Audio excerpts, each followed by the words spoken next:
Two, because coming up in the second hour, Jeff McIntyre from the Times Daily.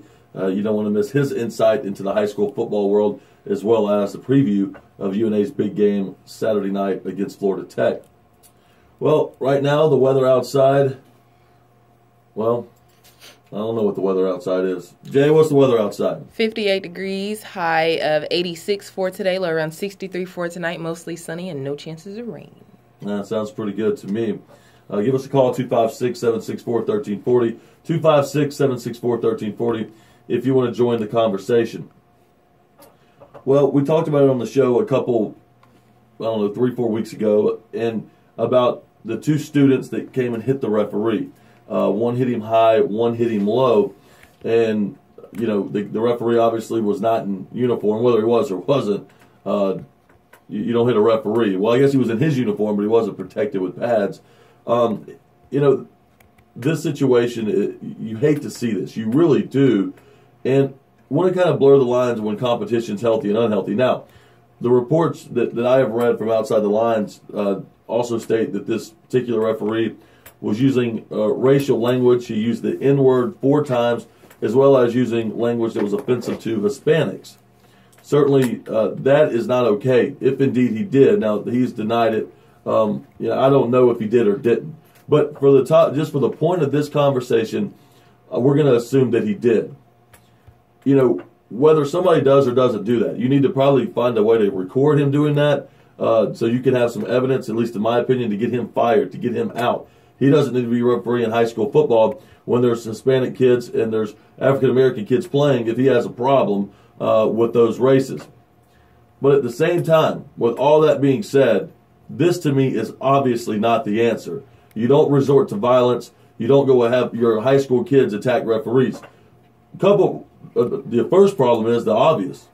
You don't resort to violence. But the second is, if the coach had that big of a problem with it, and then you send your kids out there, well, you're putting a 15-year-old and a 17-year-old in a really bad situation. Much worse than if you had that big of a problem with it. Why don't you confront him when the game's over? Why don't you go say something to him? Don't put your kids in harm's way. I'm going to start with you, Jay.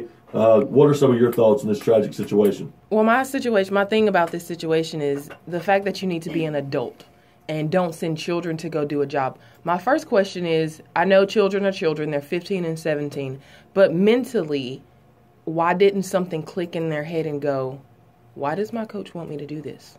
Why should I do this? What are my consequences? Or maybe they were thinking there aren't going to be any consequences. If I do this, he told me to do it, so he's going to be the one that gets in trouble. Kids think that way. I've thought some things through when I was that young. I mean, obviously it's not the right way to think, but I've thought that way.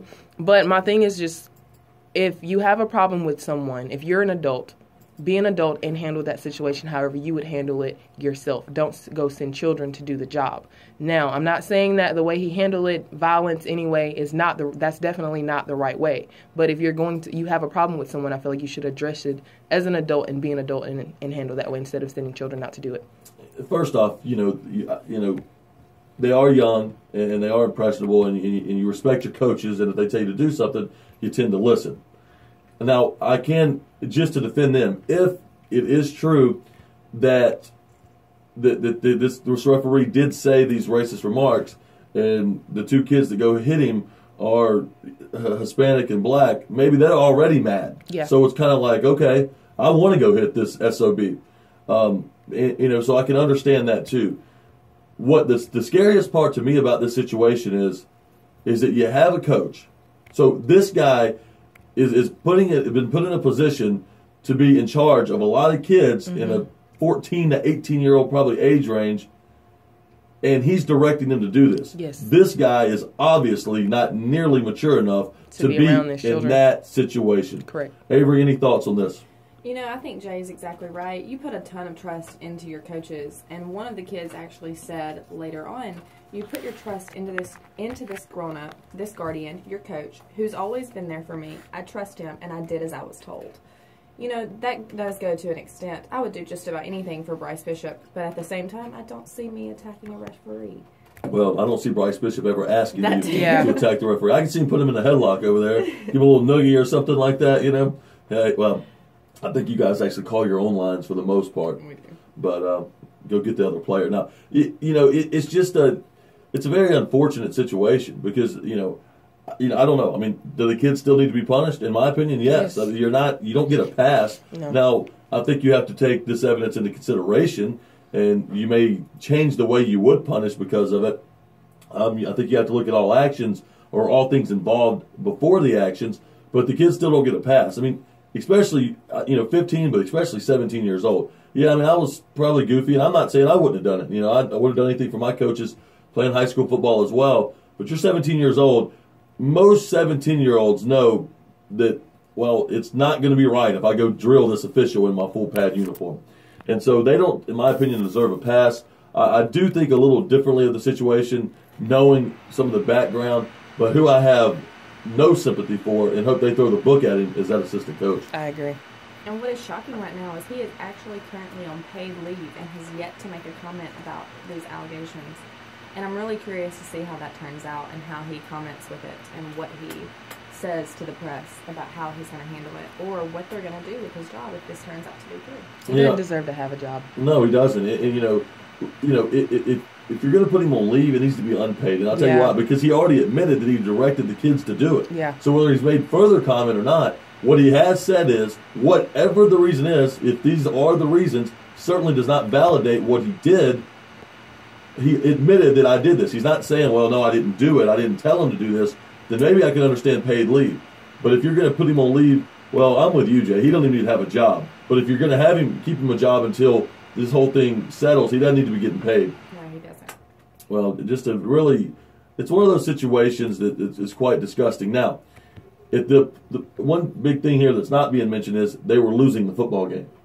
And to me, obviously, Avery, you're a collegiate athlete. I played high school athletics. I know you played high school athletics, Jay. So, competition can be great. It can make you work hard. You can strive for greatness. You enjoy the battles. You learn a lot about yourself in competition, too. How hard are you willing to work? There's a lot of wonderful things that come from competition. But I think we see more and more and more the blurred lines of when does competition become unhealthy? When does the desire to win become so powerful that kind of win at all cost mentality? Because I don't believe in win at all cost. I don't want to hurt anybody else to win. I don't want to be immoral to win. I don't want to do any of these things to win, because then I'm putting winning at a higher level than good sound life principles. And I don't want to operate that way, and I don't think it's a healthy way to operate. So if they're not losing this game and this referee said whatever he supposedly said, do they still attack the referee? Well, I think it's probably different. I think they probably don't. And so I think a lot of this has to do with frustration of losing as well. And certainly this doesn't happen a lot, but you're seeing in sports quite a bit when people start losing, negative things can happen. At what point does competition become unhealthy? Matt, I completely agree. I am unsure of how to answer that, because it is so easy to let your emotions get the best of you. But there is a way of how people were raised and knowing the difference in right and wrongs. And as their Northside athletic director said, 2 wrongs don't make a right. And, we all know that, but, these kids have to know that too. And it's just how to keep these kids from letting their emotions get the best of them when they're down. They have to learn how to lose as well. Yeah, you're right. And I want to add something to that, Avery. You talked about raised right and wrong. Some kids are not as fortunate as others, that they don't grow up in a household where they truly understand right and wrong, at least certainly by society standards, and they're not really brought up in the best atmosphere.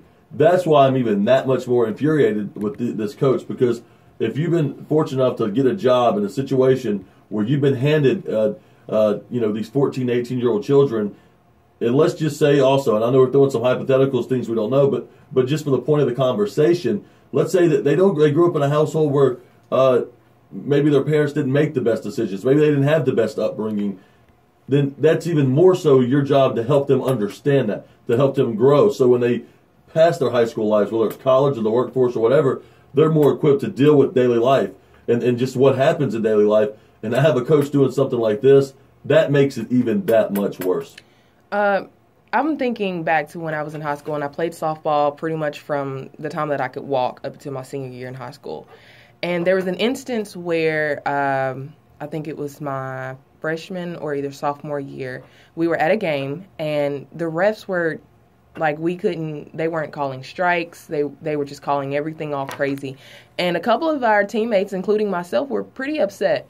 And I remember us being in the dugout, and we were mad. We were kids. We were saying some stuff.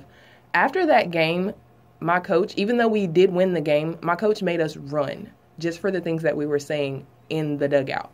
So this comes down to a point of where the coach and everyone else, every other adult has to be mature in the situation and teach these children, hey, you don't do this. You have to have sportsmanlike conduct and do that in everything you do. So you can't go out and get upset. If you get upset with something, then you need to handle it in the proper way. Screaming at someone or dodging or like hitting them is not the right way to handle a situation. So at the end of the day, it comes down to what this coach did. And like I said, I don't think he deserves to have a job because he didn't handle the situation. And he's definitely not mature enough to be around these 15, 17-year-old kids. To me, I think jail time's appropriate. Now, how much, I don't know. Yeah. I'm not saying it's up there with murder, but I mean, to me, this guy should spend some time behind bars. I mean, he definitely should not be paid. No, I mean that's how far I think it should go. Will it or will it not? I don't know yet, but I just put things in perspective sometimes. What if you have a fan or a dad on the sideline that tells the player to do it and they go do it? That guy probably does go to jail. Yeah, and he'll get kicked out of the game. And it's really unbelievable. But we'll continue to track the story as it continues to unfold with what happens. But right now, this coach, in my opinion, the players, I'm not giving them a pass, and they deserve to be in trouble for this as well, because at the end of the day, it was still their action. And 15 and 17, you're old enough to make conscious decisions and rational thinking. I mean, you may not be old enough to understand all of life, but you're understanding that, hey, this probably isn't right, even though I like my coach. But this coach really needs to get the book thrown at him. Any final thoughts for you, Avery? I definitely just think that a lot of kids actually end up going into sports to have a little more structure in their lives and be more disciplined. And this was the perfect example of how, things can turn around so quickly. And I really think that this coach really killed his chance of, well, one, keeping a job, and two, on how his influence on these kids was. He obviously had an influence if they're willing to go and attack a referee by something that he said, but I definitely think he abused his authority in how he used his kids to do his dirty work in his own way. No doubt about it. No doubt. I completely agree with you, Avery. Well, folks, we're going to go to commercial break. When we get back, we're going to talk some Alabama-Auburn football. Right now, Auburn has decided to make a quarterback change